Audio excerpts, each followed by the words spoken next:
पीले दांत वाली बहू। रंजना कभी ब्रश नहीं करती थी।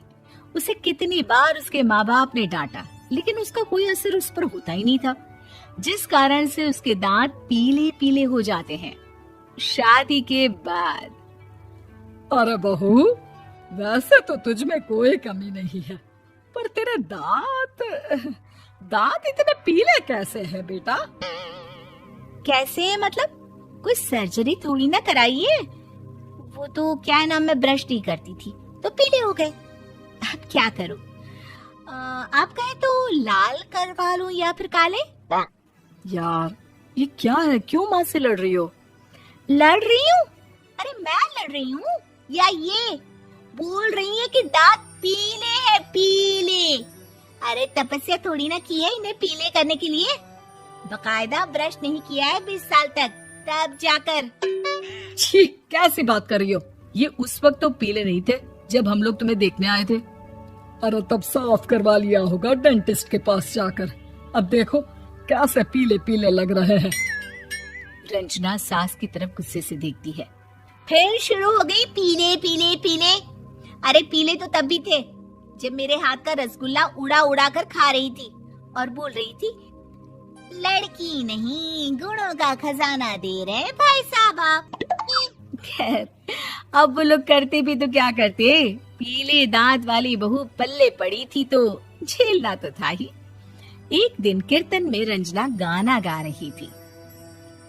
अरे कमला बहन, माँ का द्वार है, यहाँ तो सब शुद्ध होकर आते हैं, फिर अपनी बहू को ब्रश भी नहीं करवाती तुम। दूर से पीले पीले दांत भक्ति में बाधा उत्पन्न कर रहा है। अरे कोई 2 साल के बच्चे थोड़ी ना लेकर आई हूँ मैं बहू बनाकर।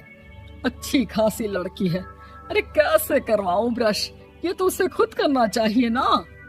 अब माँ बाप तो इसके जैसे तैसे निपटा दिए, ये नहीं सोचा कि सास कैसे संभालेगी। सास बहू को लेकर घर आ जाती है, लेकिन सोच लेती है कि अब इसे लेकर कहीं नहीं जाएगी। अगले रोज बहू कहती है, अरे क्या हो गया, मंदिर नहीं जाना क्या? कीर्तन का वक्त हो रहा है। मेरी मधुर वाणी से कान्हा जी जागते हैं और सोते हैं। आप तो जानती है ना उनकी भक्ति में कितना मन लगता है मेरा। वो क्या है ना, तबीयत ठीक नहीं लग रही है मेरी, आराम करूंगी मैं। तबीयत ठीक नहीं लग रही? अभी तो मिथुन के गाने पर नाच रही थी आप, और अब बोल रही है कि तबीयत ठीक नहीं लग रही। अरे भक्ति में मन लगा लो सासू माँ, ऊपर जाना है, क्या मुंह दिखाओगी आप? हाँ?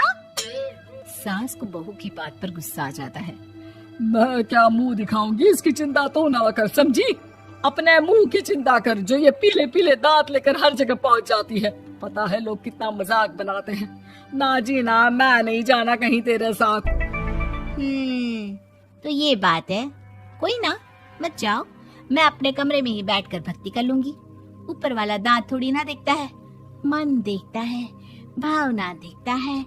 और अरे बस बस, तू सब कुछ दिखा, बस ये सफेद चमकदार दांत ना दिखाना किसी को, है? जा यहाँ से। बहू को सास की बात का कोई फर्क नहीं पड़ता, वो तो जैसी थी वैसी ही रह जाती है। सुबह नहाकर किचन में खाना बनाना, फिर खाना खाना, कीर्तन भजन करना और सो जाना। एक दिन, माँ जी मैं सहेली के घर जा रही हूँ, शाम को लेट आऊंगी। हाँ हाँ, तो जाना, मैंने कौन सा तेरी आरती करनी है घर पर बैठकर। रंजना सहेली के घर जाती है, जहाँ वो पार्टी में जाने की तैयारी कर रही होती है। अरे शिखा, कहाँ जाने की तैयारी कर रही है? मैं गलत वक्त पर आ गई क्या? अरे नहीं यार, उल्टा सही वक्त पर आई है। मैंने ये साड़ी और ज्वेलरी निकाली है यार, शाम को इनके ऑफिस की एक पार्टी में जाना है। बताना कैसा लग रहा है ये सब? नहीं यार, इस ड्रेस के साथ तो वो वाली ज्वेलरी अच्छी लगेगी। हाँ हाँ सही बोल रही है, मैंने ध्यान ही नहीं दिया। वैसे तो हमेशा से मस्त फैशन सेंस रखती है। तो बड़ा जाती होगी ना पति के साथ पार्टी में।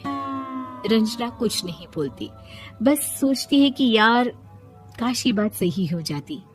पर मैं क्यों नहीं जाती पार्टी में? क्या इन लोगों की कोई पार्टी होती नहीं होगी?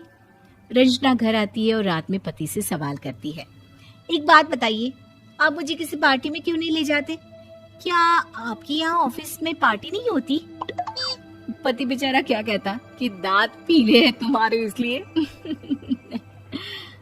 अरे कोई पार्टी होती नहीं हम लोगों के ऑफिस में, तो कहाँ से लेकर जाऊं?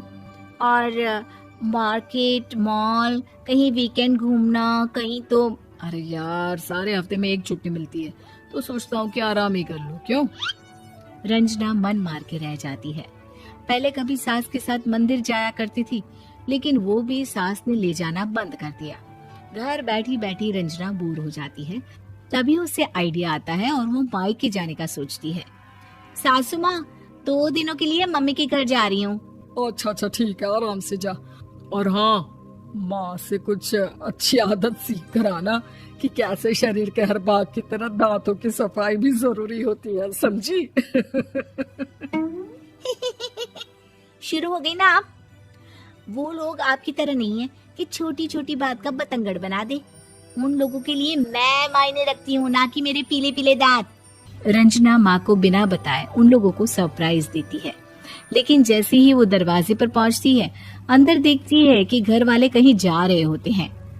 अब माँ, काश रंजना दीदी के दांतों वाली प्रॉब्लम नहीं होती, तो वो भी हम लोगों के साथ चलती ना बुआ जी की बेटी की शादी में। हाँ बेटा, लेकिन अब उसे कौन समझाए कि उसको उसके पीले दांत नहीं दिखते, लेकिन उसके आसपास के लोगों को कितना एम्बैरेसिंग फील कराते हैं।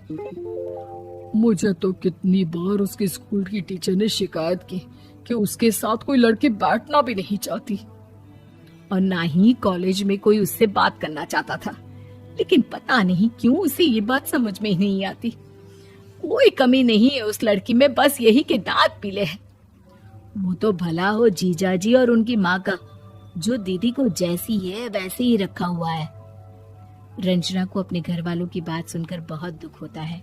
वो सोचती है कि वो क्या करे, लेकिन फिर वो सीधा डेंटिस्ट के पास जाती है, अपने दांत चमकाती है और कसम खाती है कि वो रोज ब्रश करेगी।